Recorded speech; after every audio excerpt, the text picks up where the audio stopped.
Bonjour tout le monde, j'espère que vous allez bien. Nous nous demandons si Jésus est bel et bien ce qu'il annonce être, c'est-à-dire Dieu venu sur terre revêtu d'un corps d'homme. Comme une main dans un gant. Et oui, il n'est pas juste un fou ou un menteur, après tout, c'est pas parce que quelqu'un affirme être Dieu que c'est vraiment le cas. Nous avons pu noter que Dieu se faisant homme aurait des caractéristiques bien particulières. 1. Sa naissance serait extraordinaire. 2. Sa mort serait pas banale non plus. 3. Il aurait une moralité exemplaire. 4. Il ferait des choses qu'aucun homme ne peut faire. Et 5. Il nous enseignerait comme Dieu le ferait. Voyons dans cet épisode la moralité de Jésus. Était-il comme nous? A-t-il péché? C'est une drôle de question.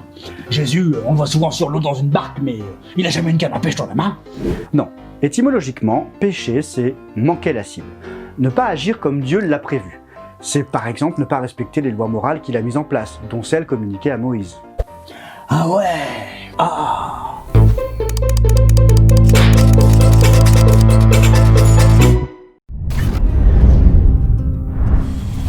Jean nous rapporte dans son évangile au chapitre 8 que beaucoup s'opposaient à Jésus. Les experts de la loi et des religieux lui posaient beaucoup de questions, ils le harcelaient. Et Jésus leur a répondu en disant « Qui me convainc de pécher ?» Mais il fallait quand même un sacré culot pour poser une telle question devant autant d'adversaires qui ne cherchent qu'une chose, vous faire tomber. Avez-vous un truc à me reprocher concernant la loi de Dieu? Ok, dites-moi, à quel moment j'ai transgressé la loi?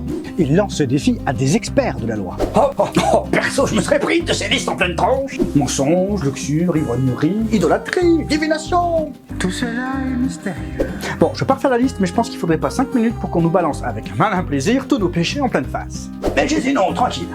Au calme. Il pose la question, et personne ne sait quoi lui dire. Pourtant, des gens qu'on peut qualifier de saints, de sages ou d'inspirés, il y en a eu un paquet dans l'histoire, mais aucun n'a été suffisamment sûr de lui pour balancer un truc pareil aux foules, et alors encore moins devant ses ennemis. Donc Jésus était soit arrogant à l'extrême, soit un saint au plus haut point. Ah ça, tu peux être fier et plein d'orgueil, annoncer que t'as rien à te reprocher. Mais n'importe qui te ressortira le moindre petit truc que t'as pu faire. Piquer les bonbons de ton voisin, ne rien dire quand on te rend trop d'argent à la caisse, Dépasser une personne dans la file d'attente. Quand Jésus pose la question « Qui me convainc de pécher ?», il n'y a pas d'orgueil là-dedans. Il savait qu'il n'avait jamais péché, qu'il était saint au plus haut point et que personne ne pouvait rien lui répondre. Tous les grands sages ont un jour eu une inspiration ou une révélation qui les ont transformés. Avec le temps, ils ont réussi à s'élever, à corriger leurs gros défauts moraux pour marcher vers un idéal. Tout fondateur de religion a un jour fait cet aveu. « Je me repens de ce que j'étais avant » ou alors « Je regrette telle ou telle chose ». Mais maintenant, j'avance avec une plus grande sagesse. De quoi peut bien se repentir quelqu'un qui n'a jamais péché? Parmi tous les livres écrits par les adversaires de Jésus, nous avons des ouvrages qui viennent pour le contredire, pour renier sa divinité, mais aucun ne touche à sa moralité. Aucun ne remet en cause la moralité de Jésus. Dans le Coran, par exemple, Allah demande à Mohammed de se repentir pour son péché. C'est dans la sourate 47, verset 19. Sache donc qu'en vérité, il n'y a point de divinité à part Allah, et implore le pardon pour ton péché, ainsi que pour les croyants et les croyantes. Et, bien avant ça, dans la sourate 19 au verset 19, un ange dit à Marie « Je suis en fait un messager de ton Seigneur pour te faire don d'un fils pur. » Un fils pur, sans péché. À qui Allah a dit dans la sourate 3, verset 55 « Ô Issa » Bon, Issa c'est Jésus. « Je vais mettre fin à ta vie terrestre, t'élever vers moi. » Te débarrasser de ceux qui n'ont pas cru et mettre jusqu'au jour de la résurrection ceux qui te suivent au-dessus de ceux qui ne croient pas. Donc dans le Coran, Allah dit à Mohammed qu'il doit se repentir pour son péché, alors que Jésus est pur, sans péché, et qu'il va l'élever pour le placer lui et ceux qui le suivent au-dessus de ceux qui ne croient pas. C'est la divinité de Jésus qui est remise en cause, pas sa moralité. Autre chose, quand on fait une erreur, parfois ça nous arrive de lancer un « Oh, pardon, oh, excusez-moi ». Ça, c'est notre conscience qui nous rattrape, et on en devient mal poli si on dit rien. Ouais, ça veut dire qu'on connaît pas son erreur. Mais il est rapporté nulle part que Jésus ait dit un jour « Excusez-moi » ou « Je suis désolé ». Alors soit il était vraiment mauvais au point d'ignorer sa conscience, soit il ne se rendait pas compte de ses erreurs. Soit il était véritablement sans péché, rien à se reprocher, il n'avait aucune raison de dire désolé. C'est pas une question d'humilité ou de politesse. Il maintenait sa position. Il y a par exemple ce passage dans l'évangile de Marc au chapitre 5, versets 25 à 29. Jésus marche au beau milieu d'une foule. Bon, c'était pas la grande braderie de l'île, mais on ne devait pas être bien loin. Tout le monde se compressait les uns contre les autres, et une femme qui souffrait de perte de sang avait la conviction que si elle touchait le vêtement de Jésus, elle serait guérie. Elle se rapproche, et y parvient. Jésus se retourne direct et demande « Qui a touché mes vêtements ?» Au beau milieu de la foule, quoi. Donc ses disciples, naturellement, ils ont répondu « Non mais Jésus, tu te rends compte un petit peu, il y a beaucoup de monde là, et tu demandes qui t'a touché ?»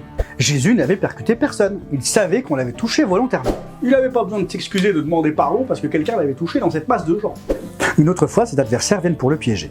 Ils lui demandent s'il est légal de payer l'impôt aux Romains. À l'époque, les Romains occupaient tout Israël, et ils avaient mis en place de lourdes taxes, juste comme ça, pour le plaisir. Si Jésus avait répondu non, qu'il ne fallait pas payer, il aurait tout de suite été accusé de traîtrise vis-à-vis des Romains, qui faisaient partie de la résistance. À l'inverse, s'il avait répondu oui, les Juifs l'auraient accusé d'être sympathisant des Romains et l'auraient traité de collabo. En gros, Jésus ne pouvait répondre ni oui, ni non. Mais alors, qu'a-t-il répondu? Jésus a tout simplement demandé à ce qu'on lui présente une pièce. C'est dans Matthieu 22, à partir du verset 19. « Montrez-moi la pièce avec laquelle on paie l'impôt. » Ils lui présentèrent la pièce de monnaie. Il leur demanda « De qui porte l'effigie et l'inscription ?»« De César, lui répondirent-ils. » Alors il leur dit « Rendez donc à César ce qui est à César, et à Dieu ce qui est à Dieu. » Et bim, emballé, c'est pesé, bam, affaire conclue, et bim, bam. T'es cassé.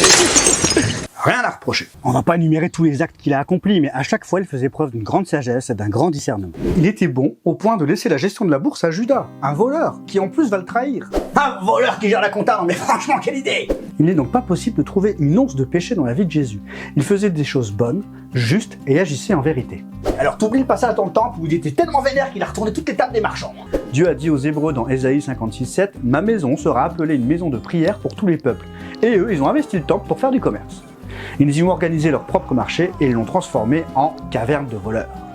Dans l'expression de sa colère, Jésus n'a haï personne, il a frappé personne, il a juste révélé aux Juifs qu'ils ne respectaient même pas la maison de leur Dieu. Mais oui, d'autant plus que juste après, c'est dans Matthieu 21,14, des aveugles et des boiteux s'approchèrent de lui dans le temple et il les guérit.